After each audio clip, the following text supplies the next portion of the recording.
Hello class 11, this is your chemistry class, and today's class we are going to discuss about states of matter.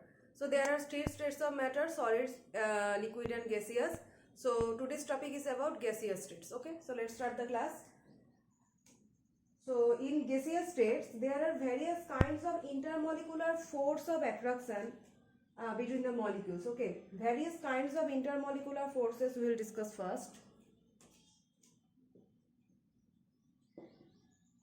Various kinds of intermolecular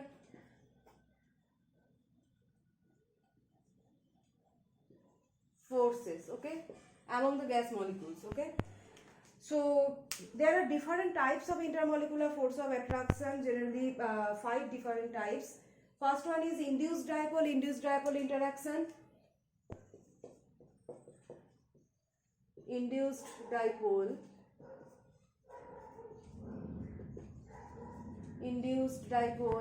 interaction.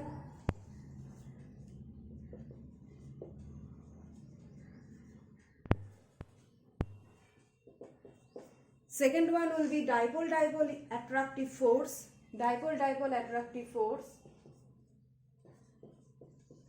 Dipole attractive force. Third one is induced dipole interactions. Dipole induced dipole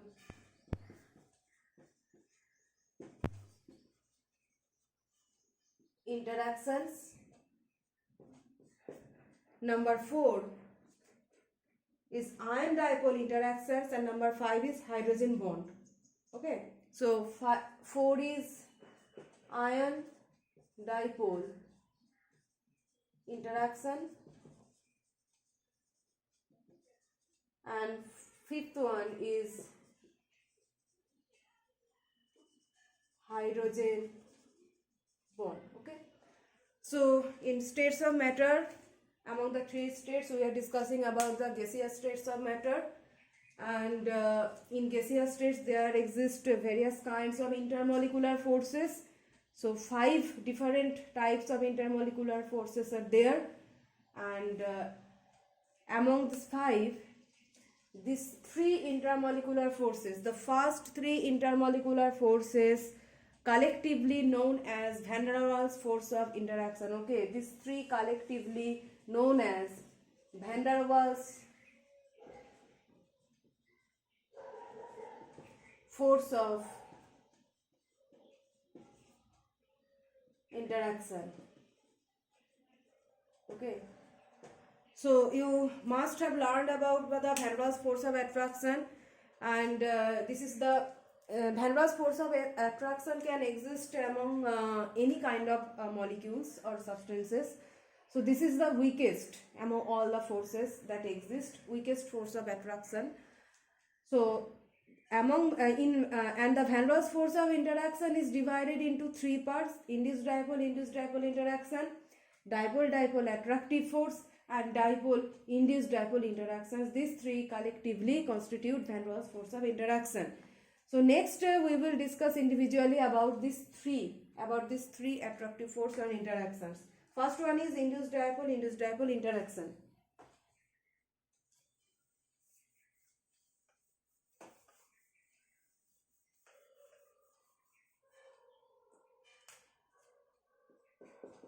Induced dipole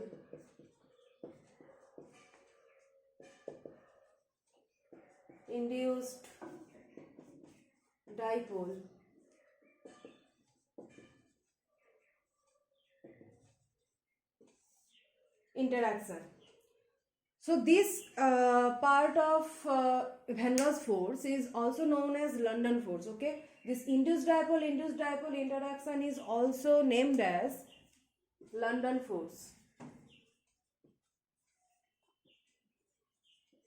Okay, remember the name London force. So what is London force? This is one kind of Van der Waals force of interaction, and in Van der Waals force of interaction, the kind of force of interaction is induced dipole interaction. Now,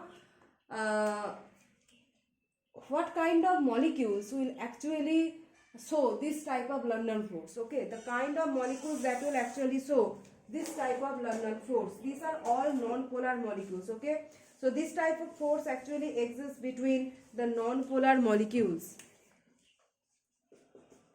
Exist between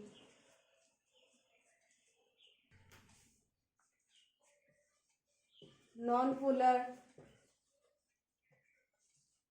molecules. Okay, so for example, you can consider hydrogen, nitrogen, oxygen, methane, hydrogen, oxygen, nitrogen, methane, this type of non-polar molecules. So this type of London force.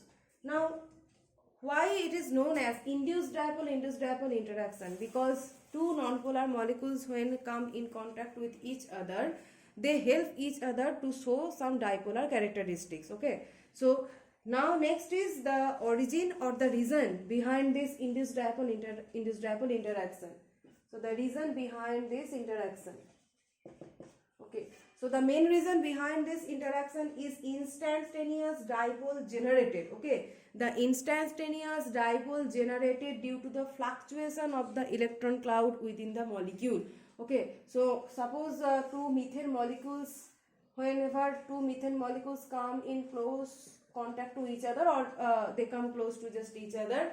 Okay, at any moment there will be some fluctuation within the molecule, fluctuation of the electron cloud. You know that this is neutral molecule and electron clouds are symmetrically distributed.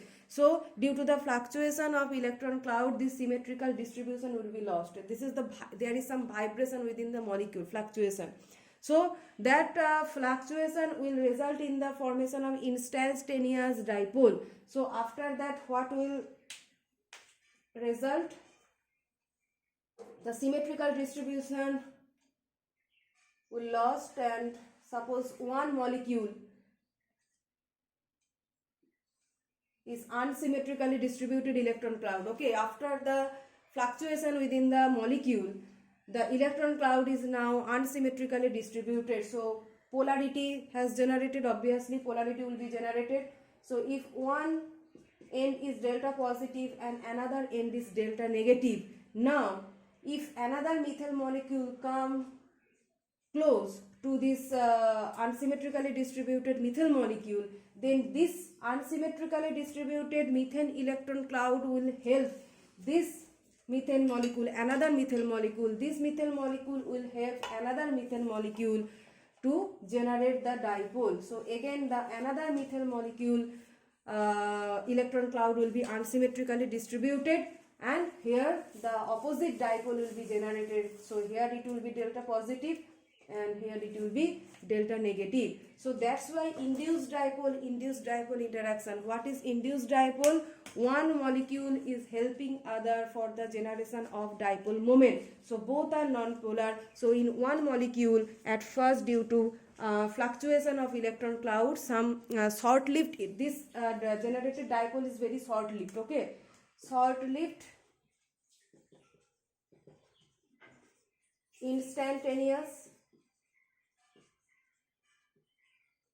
dipole. Okay, short-lived, because this actually has been generated due to the fluctuation within the molecule. So short-lived instantaneous dipole generated within one molecule, and that helps other methane molecules to get some polarity, and in this way they are attracted towards each other. Two molecules, methane molecules, are attracted towards each other due to the generation of short-lived instantaneous dipole. So this force of attraction is called induced dipole interaction, and also known as dispersion interaction. Okay, so electron clouds are dispersed. Actually the symmetrical electron cloud is dispersed, so this is also known as dispersion interaction. Okay, London force or dispersion interaction. Dispersion interaction. Okay, so this is the first kind of Van Waals force, induced dipole interaction. In the next class we will start from the dipole interaction.